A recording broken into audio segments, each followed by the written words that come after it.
on Zingo TV channel 251.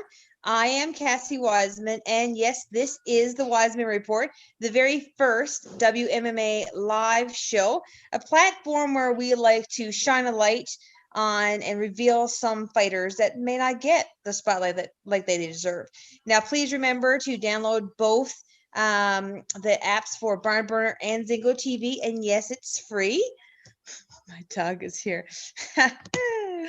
And yes, it's free. So just go ahead and download it for your respective iOS and Android stores. While you're downloading that, please remember to rate it and leave a comment. Zingo TV is also available on Google Chromecast, Amazon Fire, and Fire TV sticks, Roku and Roku sticks for all smart TVs from 2016 and forward. Now, tonight I am joined, and you see Miss Miranda there, but we will get to her in a second. First, my host with the most, we have tonight Miss Steph Fleming. She is a three-time national champion and has fought in Canada twice for 2017 and 2019 Waco World Championships. She is also the chief officiate for kickboxing and has courses and coaching courses and experience in both boxing and kickboxing. And when she's not beating the living tar out of somebody, then she is trying to fix their body. So she is also a massage therapist. And then she's trying to raise two strong women. She is also a mom of two. Stephanie, how are you?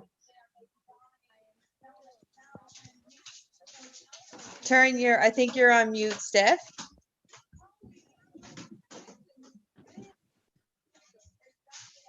I'll try it again. Having some technical difficulties there. You're still on mute, girl. All right, she'll come back in a second. Miranda, how are you? I'm doing really well, thank you.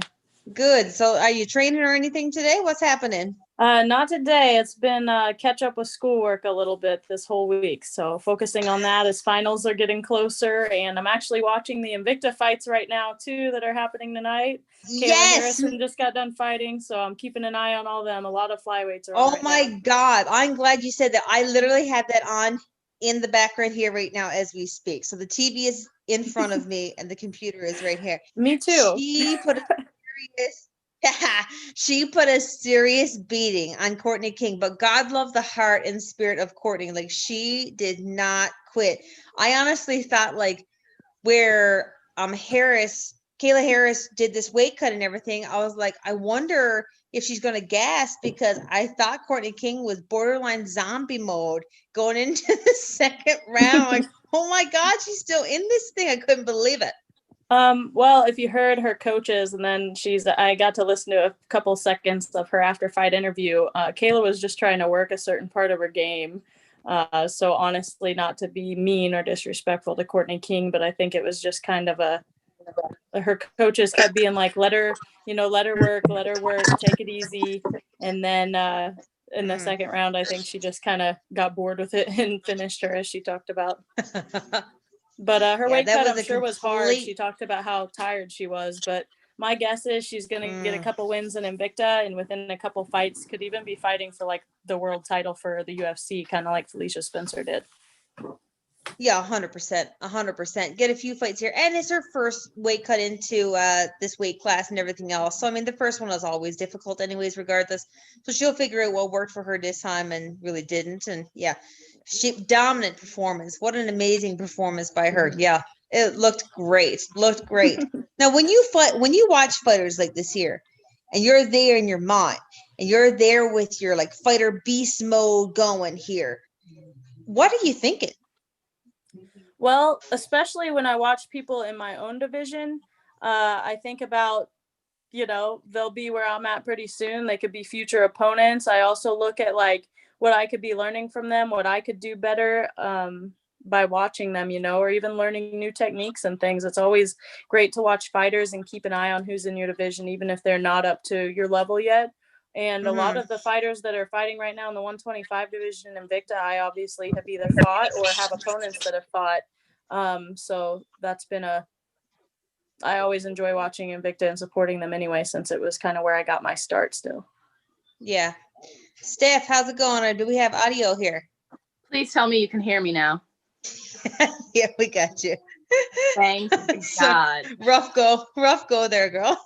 Yes. So as you can see, I'm a little bit excited about Christmas. I had to put, it's not decorated yet, but yes, folks, the Christmas tree is up. I couldn't help myself. I just couldn't do it. We've had snow for like a month now, so I thought I've been doing well. There you go. The day after Halloween, it's pregame. And thank you very much. Up here they say November 11th. You have to wait until Veterans Day. So, anyways, but here we are, anyways, nonetheless. So I'm pumped. All I need is a Christmas tree, and my life is good. So, Miranda, I've noticed on your Instagram, your food, you've gone. Have you always been plant-based? I'm actually I'm not so I'm not all the way plant-based right now either, but I am eating it 3 to 4 days a week now. One of my sponsors is Next Gen and provided me with vegan meals, and I've kind of gotten used to it over time. But I also have my beef sponsor, which is Victory Beef, so I kind of do, a little of both worlds. But I think it's healthy to try out different diets, and adding less meat into my diet kind of makes me feel lighter. So I kind of do that the days that I have harder training, and then eat the meat more on regular days. But I'm definitely not vegan, but I definitely am not against eating vegan sometimes, I like that. That makes sense. I tried vegan. For 7.5 weeks. I did an experiment. Okay. Because I was reading that it helps with asthma, and I have severe asthma. So I wanted to give it a go and see what happened. And I hired a nutritionist, and because I don't have time to know what the heck's going on. And I'm doing an experiment. I want it to be done right, not because I don't know what I'm doing. So I completely cut out all the dairy, all the everything, and just went straight to whatever I was told to eat. I followed it to the core. I mean, it didn't work out for me. I had a severe asthma attack, but wow. Experiment over. But I mean, what I noticed is my energy levels were completely off the charts. I was like I'm high energy anyways, like I'm always go. But I found with this thing, I was like amps. It was like I had energy drinks 24/7. I didn't, but that's what I felt like. Yeah, I guess because my metabolism was just digesting the food a lot better and probably quicker what it and was. stuff like that. For me, because I was exercising so much, the days that I do eat it, I feel a lot more energetic during it, but afterwards I'm so tired because nothing's holding the energy. Everything is digested so fast. I feel like I'm like, I need more. I don't even eat red meat that often anymore. I have my beef that I eat, but generally I stick to chicken, turkey, and fish. And I feel like those have definitely helped because they're not this heavy food that takes a long time to digest. I get the energy, but it gives me just enough protein and stuff to get going and stick through practice.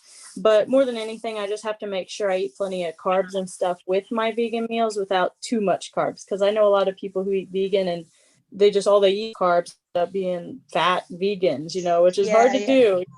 Yeah. Unless all you're doing is eating carbs and sweets and stuff. So luckily I have the meal prep person who's that and sticks to the macros I need. And so it's worked out really well for me. Oh, awesome. That's excellent. Yeah, like I said, when I was on it, I found my energies were like just on point, and I honestly felt clear. Like I'm obviously not training like you either. So yes, it makes sense that you had like a deficit, a catastrophic deficit. That was not my situation clearly, but in the moments, like I found when I was I'm a massage therapist as well.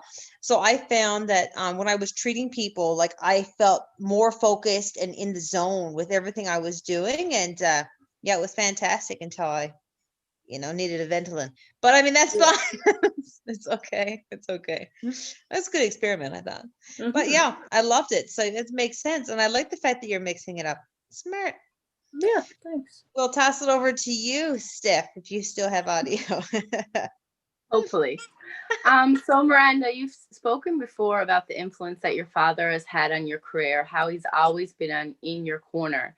And unfortunately, because of passport issues, this was the first time on Fight Island that he was unable to be in your corner. Tell us all what that first phone call home to Dad was like. It was amazing. I actually got out of the cage. I was like, where's my shoes? Where's my phone? Where's my shoes? Where's my phone? And of course I'm getting, ran around by everybody. They want me to do these interviews. They want me to do all of it. So it ended up being a few more minutes than I had wished for. So I did all these interviews. It was literally 7, I think. You got to go to UFC Russia, UFC Arabia while you're out there, all these different centers for the media. And then you have your press conference. And right after that, while I was waiting for the press conference, actually, while another fighter was doing it, I was like, where's my phone? I need to call my dad. And called dad. And the first thing, is my brother, my sister, him, my stepmom, my mom, like everybody's like, what? And I was screaming on the phone as soon as they answered. I don't even think it rang. They just answered it right away, And they're screaming on the other line and I'm crying. I'm like, did you see it? And my dad's like, no, the internet cut out, but I read about it. No. And I was like, what? And he's like, just kidding, I watched it. And so they were on the edge of their seats. I had asked them to record my dad, and those goobers recorded the TV screen instead of him. But whatever, it's fine. But I wish I would have gotten to see his face, because he gets so nervous and excited and anxious all at the same time. And I know he gets more nervous than I do. It's almost amusing. But I really wanted to see how he handled it. But I won, and if anything, it gave me more motivation to go in there and do a good job so that he didn't have to worry about it. He only had to live through 5 minutes of anxiety instead of 15. Exactly. You gave him a gift. That's right. Exactly. He should be great. There we go. And I still sent him home some UFC gear as if he was in my corner. So that was really nice of the UFC. Oh, that's awesome. Oh, I love that. Now, I noticed that you've been training recently with Little Tiny Tornado. Mm-hmm. She's a tiny beast. How did that come about? She actually messaged me, asked me if I wanted to come train with her. I said yes. So she flew me out and had me help her a little bit with this fight camp. I had met her a few years back when I was 20 years old. I had went to Colorado for a few weeks to cross train and stuff. I loved it there. There's a high population of female professional fighters. It's really talent out there. And I went for a day to wrestle with her and stuff. And I was a really good wrestler and grappler. She didn't realize my striking was all that. I never had a chance to even strike with her back then, but it's improved a lot since then. And she watched my fight and basically messaged me the day after and was like, hey, anyway, you'd want to come train with me? You're really well-rounded. I need a person to train with. And as a 115er, it's hard to have other girls that are 115 want to train with her because of how high level she is. She's this threat and or future opponent, so they don't want to do that. But 125 is out of her division, so she doesn't have a problem reaching out to them. So Andrea KGB Lee went and trained with her, and then she had me out there the next day. Yeah, as soon as I saw it, I'm like, oh, that's amazing. That is amazing. And when it comes to your striking, whenever we have somebody on, I go back to his very first fight, and I watch their very first fight. And I compare it to their most recent fight. And I always do that because I love seeing evolution. I love seeing the evolution and development of fighters. I love that stuff. It just makes me blink. And to see your striking and everything from your very first fight versus this most recent one where you just elbowed it was a massacre, man. It was crazy. And to see how you can even see it in your confidence, how you went in there with your striking and your stand up and your footwork and everything else, just way more of a complete package. You're just developing so well, and in such a short span of time too. You're still so young, man. And then I saw you with Tish. I'm like, oh, that's excellent. That is freaking excellent. Yeah. Yep. Always trying to improve. Definitely my ground games came a long way too. If you watch the Pearl fight, which is the more recent one where I showed more of a ground clinic, and then my striking in this most recent UFC fight, I'm just really happy to see how far I've come, because even me, you talk about watching my fights, to make myself ready to fight and make myself more motivated and get those nerves and that energy going. I oftentimes will watch my own losses right before I go out and fight, just to make myself really angry, and be like, I know how much better I am now. I need to go in there with ultimate confidence and just be ready to beat whoever's standing in front of me. It doesn't matter. So I watch my losses. I watch the fights where I did worse, even if I won, and then go in there with supreme confidence. And it shows. Your confidence shows, and you're like unbelievable. You're developing in an unbelievably fast pace. Stephanie, over to you. So you've said before in a previous interview that fighters don't make as much as people think. Since this win and since getting into the UFC, have you been able to garner more financial support in the way of endorsements and sponsorships? Not as much. Your debut is kind of like one of those question ones where a lot of sponsors who are wanting to are like, we'll see how you do, you know? Yeah. So I got that response. I had a lot of people send me some free stuff, you know, ranging from supplies to gear or whatever, a free t-shirt, you know, which they don't realize doesn't help me at all. You know, we need funds. We need a way to have meal prep. We need a way to have a living so that we can train instead of work and train at the same time, which I have done my whole entire career. But sponsors want to see that you're going to do good. So it's all been kind of a waiting game. Even in Invicta, you know, a lot of people know of Invicta, but that are in the MMA world, but not as many people that are local businesses or things like that, which kind of is unfortunate for the sport as a whole, because Invicta is such an up and coming, or not an up and coming, but always has these up and coming girls for UFC and as a feeder basically directly to all these bigger promotions, even though it's one of the bigger promotions themselves.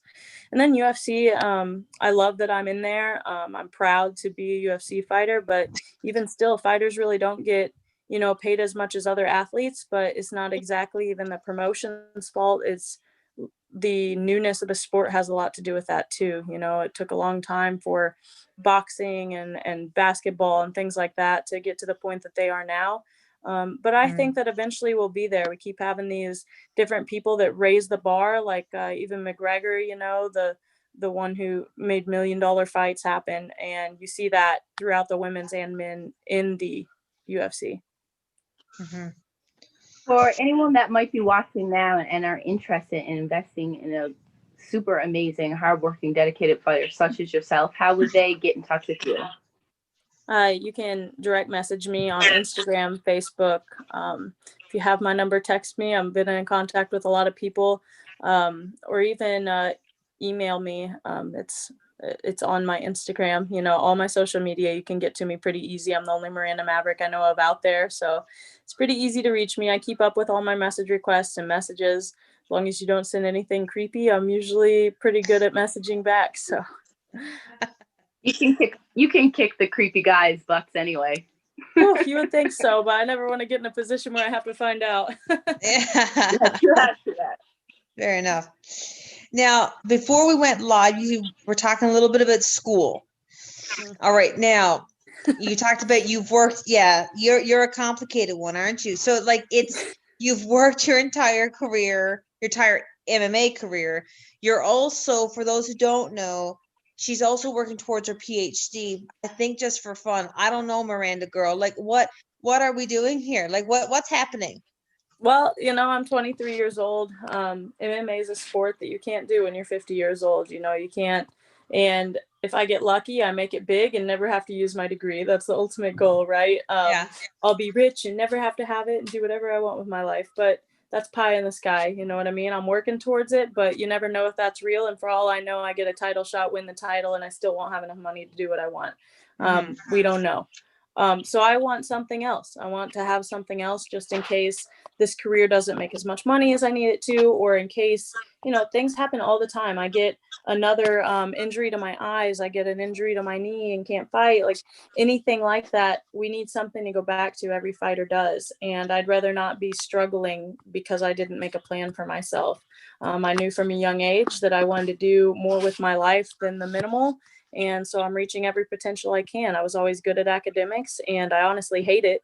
I don't like school. People are always like, then why are you doing it? I'm like, because I'm good at it. And if I'm going to do it, I might as well be the best at it.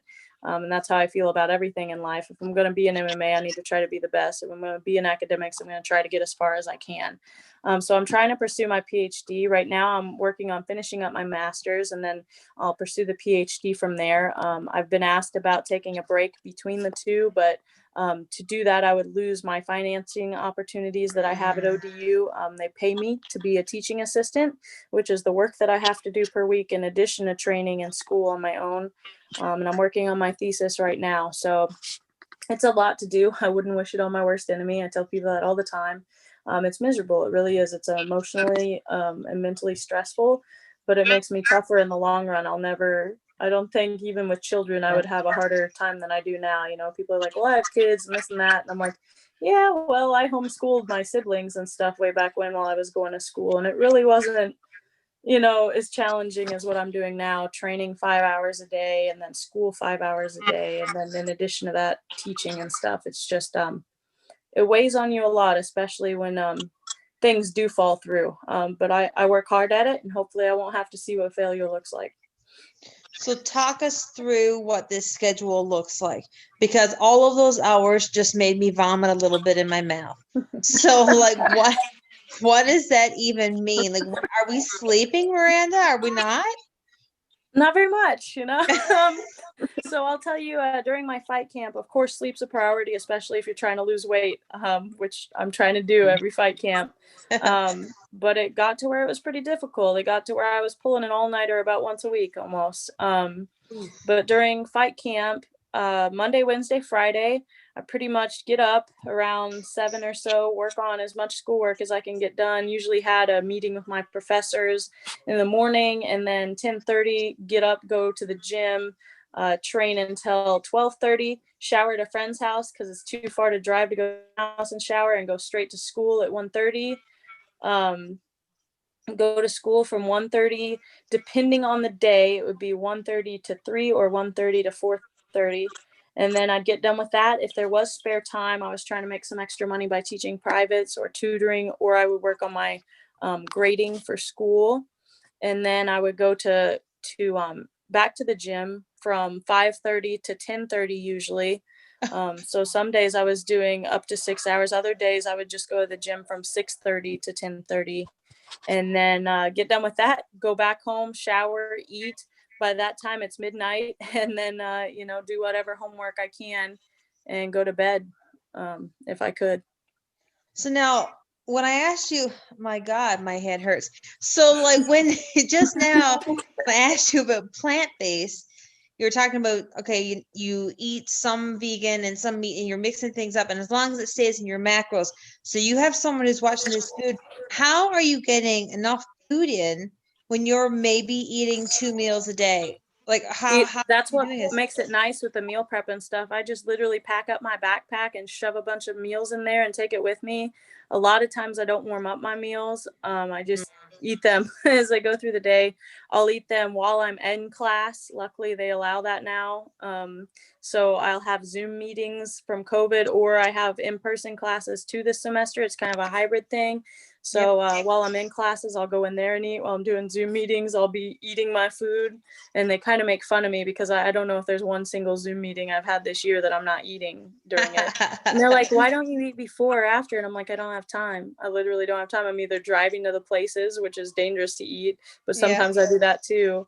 Or I eat while I'm in them. I can't be eating during practice or within 30 minutes of it. So I find time. So like when you're practicing in the spot from 5:30 to say 10:30, for that load of time, what are you doing in particular, like for those many hours? So there weren't too many days I did the 5:30 to 10:30, but 6:30 to 10:30 was almost every day. So 6:30 to 7:30 we would do Muay Thai technique class, and then 6:30 to 8, or even 6:15 to 8 would be sparring or technical sparring, whichever it may be. I usually split off and did kind of my own thing in the corner with the coaches and a couple training partners for harder sparring or MMA stuff. And then 8 o'clock would roll around. I'd get put on my gi real quick and go into gi class for jiu-jitsu from 8 to about 9:30. And then I would break off with just my professor and my coach, Mackin Simmerser. He's actually a UFC vet. And sometimes my striking coach, Jake Chamberlain, who's also the owner of my gym, would stay as well. And we work pad work and then wrestling and jiu-jitsu and full MMA, like MMA gloves, and just light punches and stuff with just the coaches, and working on my actual game plan for about 45 minutes. And then I'd get my stuff and go home. What do you do for recovery? Like, are you sore as hell? Like, I mean, I work out leg day, And 2 days later, I'm toast. Like I'm in the handicap stall trying to pull myself up. Like I'm like, what are you doing? Yeah, that's something else. Instead of Monday, Wednesday, Fridays, me doing the morning training, I would do lifting instead. That was really the only thing that changed about the schedule during this fight camp. I had never really lifted before, which amazes people. I'm pretty muscular, but a lot of it's genetics. A lot of it's farm work when I was young, and the other parts I just work. I do 5 hours in the gym. I'm going to get strong, whether I'm lifting weights or lifting people. But for recovery wise, Epsom salt baths. Now I have a massage gun that I use constantly, like constantly. I advertise it because I believe in the sponsor, but also like it helps me so much. My shoulders are always so tight. I do ice packs all the time. And only recently have I learned how important recovery is, because I'm so young that, I'm like, I'm fine. The next day I'm fine. And I've also had so many major injuries for my age that it's just stupid. And most of them aren't avoidable. Most of them have just been like, surprise, you have this. But a lot of them, like my initial knee surgery that I had when I was 20, that was just me being stupid, overworking myself and not believing in stretching or recovery or taking a break from things. And now I've learned that if I feel like I have a concussion, I'm not going to go in and spar that same day. Like, it's best to probably take a little bit of a break, but I've had to drill that into myself. I'm a person that always thinks I'm failing if I'm not doing the most. And I've had to learn that the most is sometimes skip practice and sleep more if my body needs it. Yeah, Stephanie's shaking her head. She's one of those people as well. Whenever she's been training for things, we went to school together for massage. And at the same time, this girl was also preparing for Waco. So I've seen this one here in various conditions. And she, like yourself, does not stop either. So if she wasn't in class and we didn't force her to get a massage, she probably wouldn't have made time. So she's nodding her head. Yes, she's one of those people as well. Stephanie, go ahead with a load of questions.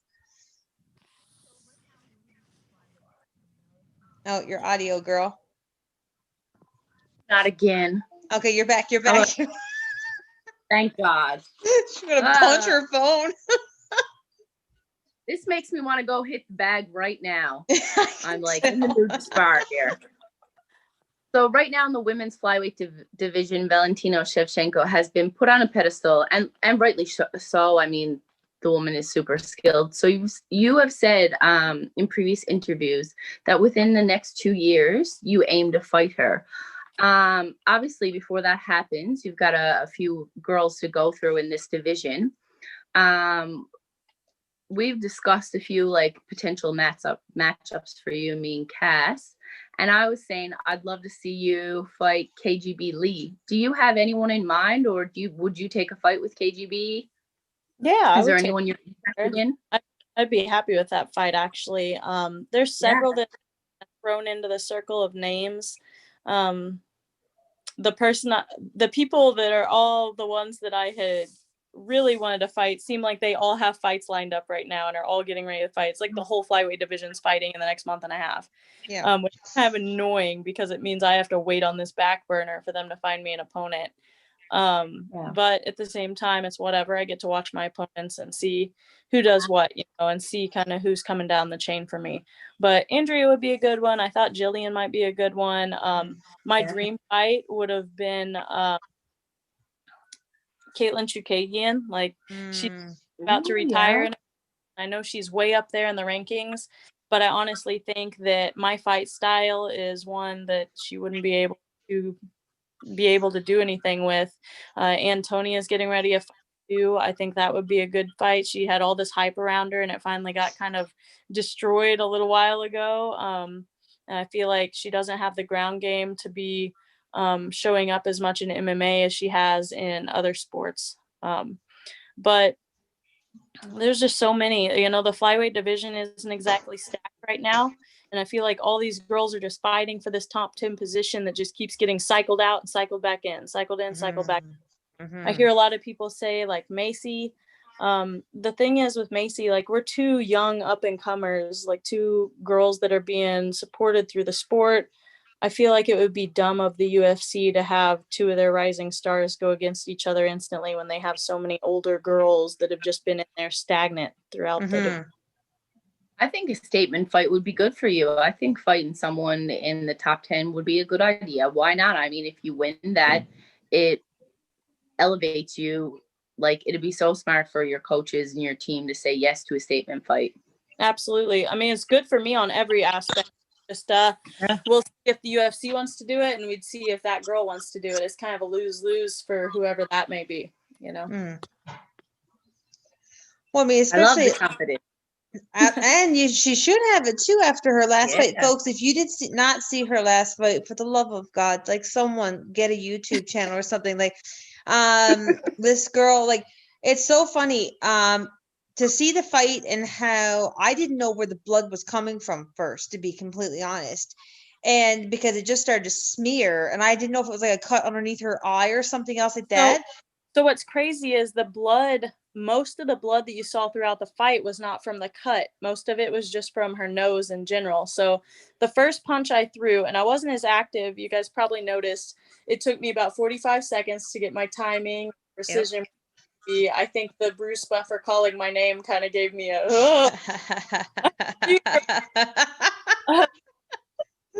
because up until that point I was like, is this really happening? This is crazy. This is amazing. Yeah. It all felt so quick, and like I remember the week I had to leave, I was like, oh my God, I'm leaving. And I'm not a person to get nervous or anything, but I was like, okay, well, now my nerves are over. Good. And then I got there, and the whole time I was chill. The weight cut was chill. It was the easiest weight cut I ever had. I was really happy during it. And then I walked into the cage even. I was like, this is nice. Like, this is good. I'm pretty good at putting down my emotions anyway and being pretty stoic. And then when he called out my name, I was like, okay.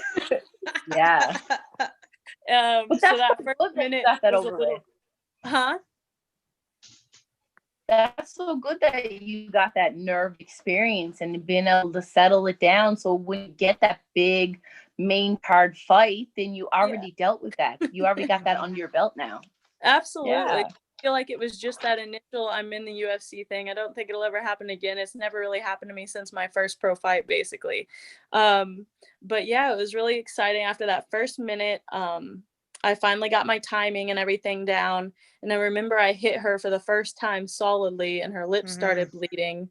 And then the second time I hit her and connected solid, her nose started bleeding. And I was like, all right, I got this. I got this striking. Let me start actually throwing my hands. And so I did. Her nose just kept bleeding, and then it became the target for me. And through that elbow, every time I connected with her, I didn't slice her open the first 2 times, but that third time landed clean.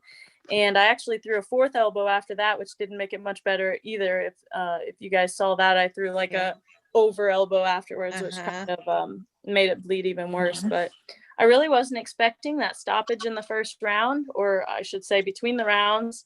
But I'm glad it happened, I guess. I wish I would have gotten to put hands on her and stop it myself, like had them interrupt the fight, because at least there wouldn't be controversy from her whole fan base and stuff. But it is what it is. If she would have gone into the second round, I would have just targeted that nose worse. She would have been in trouble.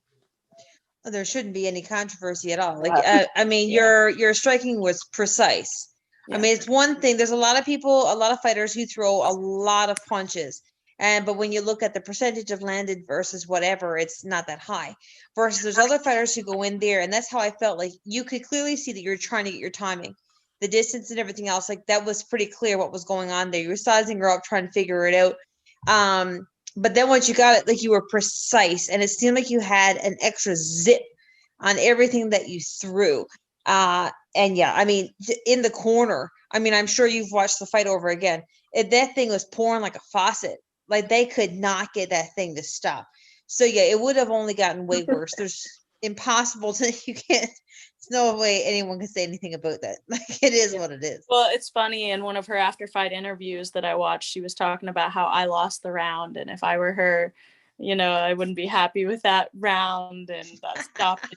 Basically, her opponent got disqualified, and she had lost the part of the fight she was in. I was like, did we watch 2 different fights? Did you rewatch the fight? I don't know.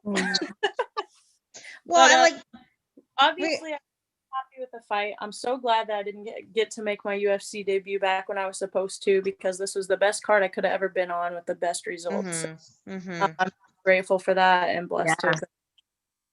Well, plus you came out of this thing completely unscathed. You know, Yeah. like realistically, with the way the world is right now, I feel like all the fighters kind of need to be prepared to just go at any given time. Because, like, with what happened with Invicta here tonight and what was supposed to be the main event, who knows what is happening? Like, all these things are like headlining in the schedule and all this here stuff, and all of a sudden, on a dime, things are changing so fast. So, like, yeah, the fact that you don't have any injuries and how dominant you were in that last fight, like, I wouldn't be surprised if you could be called up at any time. Like, just no friggin' prep Yep. at all. Like, you just gotta go, you know, Yep. and just, yeah, say yes or no to the opportunity. But yeah, a lot of fighters now who haven't been ranked at all, they've really been able to take advantage of this COVID time and try to make the most of it and try to get their name out there. So yeah, I wouldn't be surprised because where you're not hurt at all. Yep, absolutely. I'm going to try to stay ready. I look forward to kind of seeing my family and stuff during the holidays, and then right back to ready to go. Absolutely. All right, last question. Mm-hmm. So, because I'm sure you have a million different things to do. So, who is a fighter who has inspired you? And also, what's the message that you would like to give and to be and resemble for other fighters? Picking one that's inspired me is really hard. There's ones that inspired me in technique. There's ones that have inspired me in lifestyle, and others that have inspired me based on their entire mindset going into the sport. The one who has done all of the above was probably GSP. I'm sure a lot of people say him, but he's just one of my favorite fighters. I've read a lot of the books that he's put out. Used to read them as I was an amateur getting prepared for a fight. I would read the whole book in a day and then be ready for my fight and go in there and do it. I think he's just a very smart fighter. I think he had amazing technique. I think his fitness and his recovery techniques were great. And in addition to that, I think he's a good person and good example for the sport. Made waves, throughout generations. Then there's also who I think is just an amazing human being. I don't know him personally. I hope to meet him, and I'm a fan, is Brian Stan. I think he stands for part of what I want to stand for as a human being. He didn't exactly make it as far in the sport as some people did, but I respect him. His ties to his family and his patriotism and things like that have just always been admirable to me.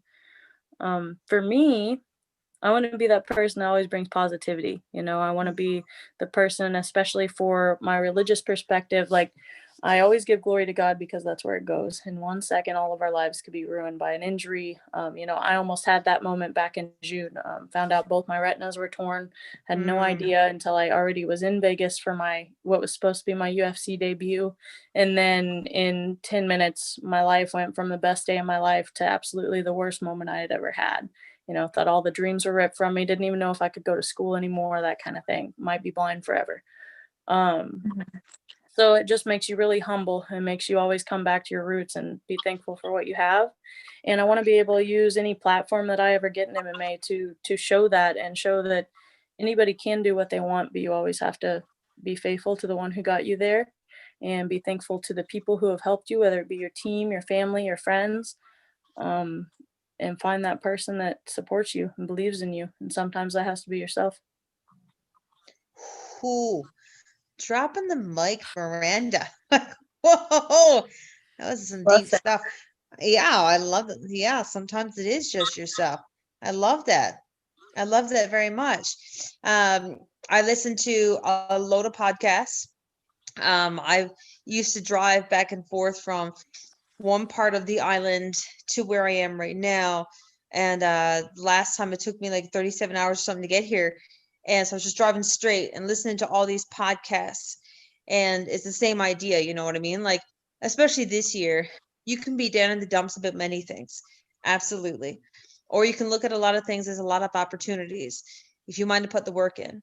And sometimes, yeah, it has to be just you being your best cheerleader for you.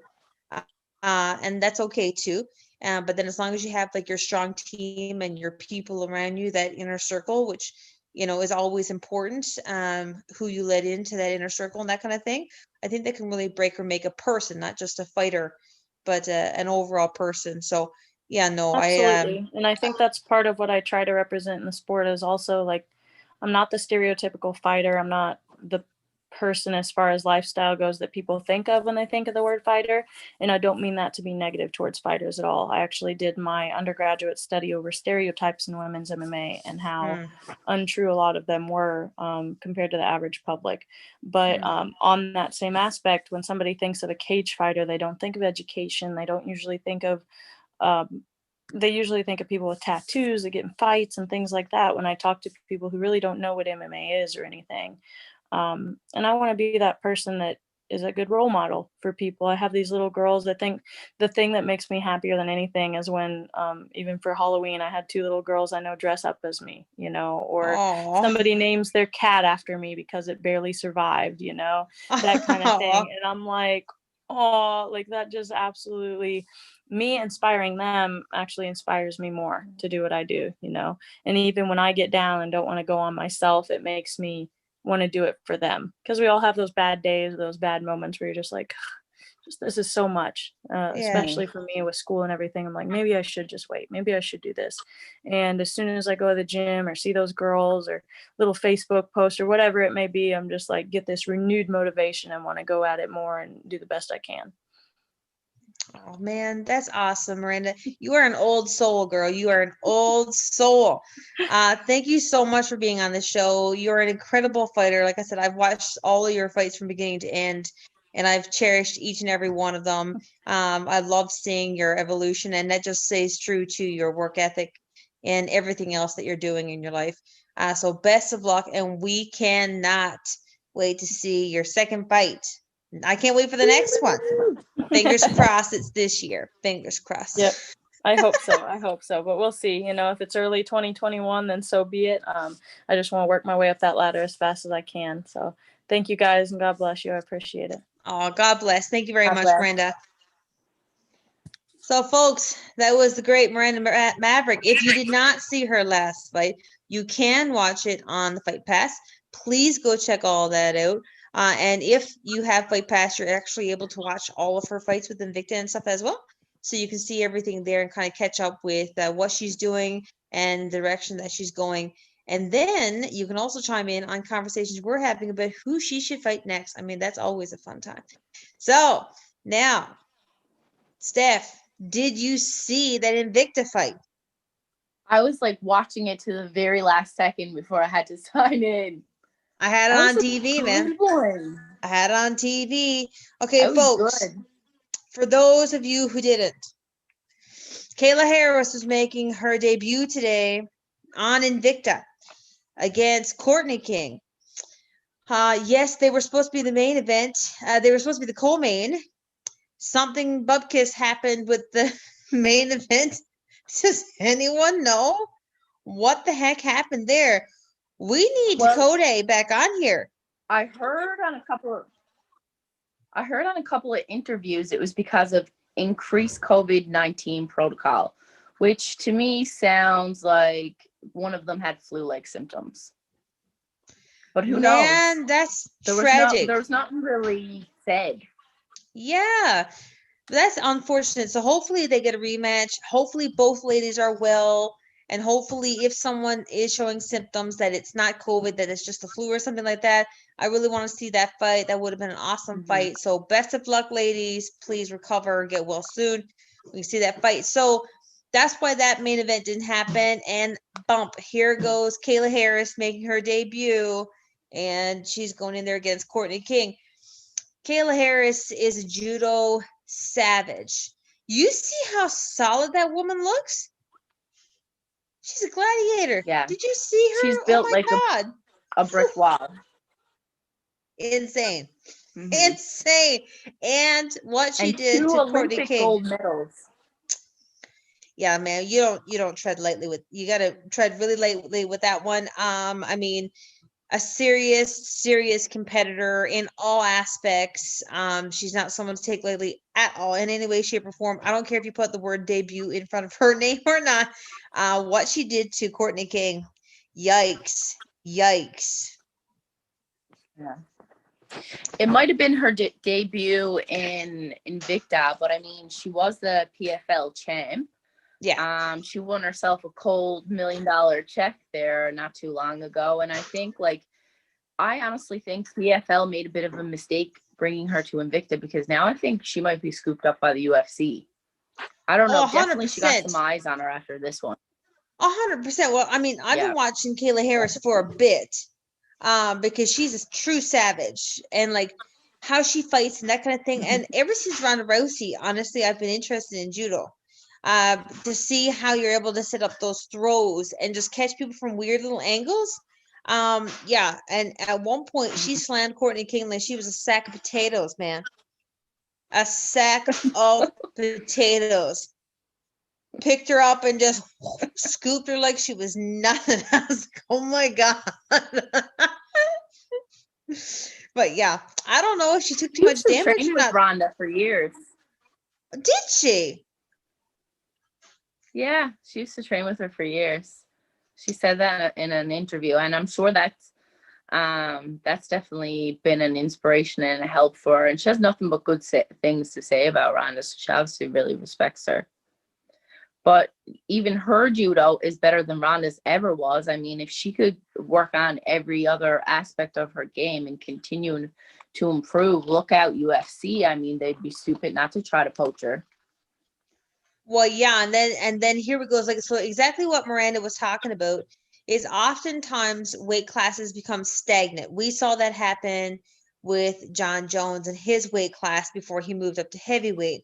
It just became regurgitation, man. It's a hard goal because no one is being the champ. How many times do you want them to clear out the same weight division? So, and then you need new blood to bring in some interest in the weight category. And to bring Kayla Harris in there, yeah, that would spice some things out, wouldn't it? I think so. I'd be excited to see that. I think she'd do very well. Her ground and pound, man. Pooh.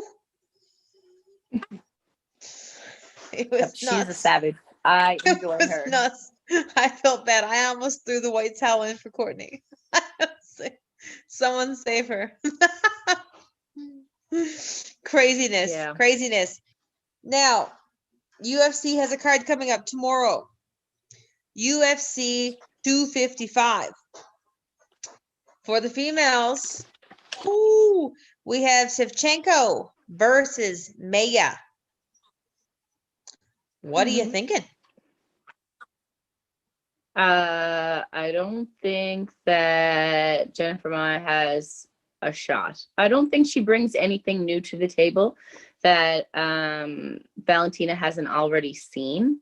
So really, like, I think it's a 1 in a million kind of shot. I think if Maya does have a shot, it's on the ground versus standing up. But I really don't see it. I mean, Valentina is like precise. She's effective. And in UFC, there's a lot of good boxers and kickboxers, but her kicks are as good as her hands, which is more rare to see. Not only that, she has really good kick defense. She kicks and she checks and kicks right away. Like I don't know, like she's like a Khabib, I think, a female Khabib. Like it seems like there's not really anyone that can challenge her right now. Yeah, when I look at her strikes, like you said, she's so precise. And the problem is Maya's best opportunity, as you mentioned, is on the ground. The problem is that means that she somehow has to get within striking range and then get her down. And Shevchenko doesn't have bad takedown defense. And so you're going to need to eat a load of precise kicks and punches and then try to outstuff her. Like, I don't know. I think it's going to be a great learning lesson for Maya. I don't think she has the speed that she needs either. Oh, yeah. And that's something else. Like the speed of Shevchenko, like, I watched one of the embeddeds and it showed Shevchenko and she was shooting and she was outside, she was shooting. And as she was shooting, I instantaneously thought about her strikes. she's just as precise with her strikes as she is with her shooting with the gun range. Like just as like she's watching and she's paying attention to everything so closely. And then at the right moment, that's when she strikes. And with such speed and ferocity. And Maya does not have that speed. She does not. Very few do. Very few do. So to have that speed and then the power on top of that, yeah, I don't see this going the full 5 rounds. There's definitely a reason why they call her the Bullet, like you said. Like I don't even think it's like a fair matchup, to be perfectly honest with you. But it's like you said, it's a good learning tool. And at the end of the day, like even though like she's outclassed, you get something from every fight. So 100%, and like she will learn from this, Mhm. and she will grow. She will grow from this.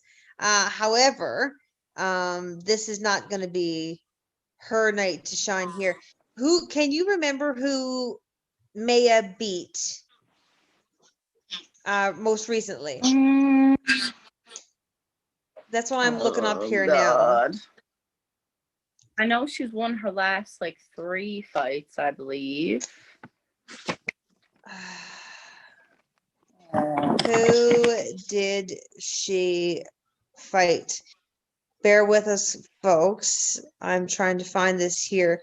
Oh my goodness. I hate it when the name is right there. It's killing me here. So who, God, Joanne Calderwood. I know she's Calderwood. She beat Joanne Calderwood. Joanne Calderwood is a savage. I mean, she has the meekest, sweetest voice, doesn't she? I mean, you would never think that this girl was a fighter. However, she's a complete barbarian savage. And the fact that Maya beat Calderwood, honestly, I was shocked to death because Calderwood was supposed to be fighting Shevchenko. And then something happened to change the situation. So she decided, hey, I'll just fight anyway. And poof, suddenly Maya comes out of nowhere and so she fights. And then she beats Calderwood. And I think I stared at the screen for a solid 3 minutes without breathing because I could not believe this. This is Calderwood. She's beat like the who's who. She's the number 1 contender. She's right there. She's right there. And she's supposed to meet Shevchenko. So this is how Maya ended up with this situation. Like, I don't even know how it happened, like how she beat Calderwood, honest to God. But like, I'm sorry. Against Shevchenko, no. I mean, you might have surprised me with Calderwood, but it's gonna be Shevchenko. No.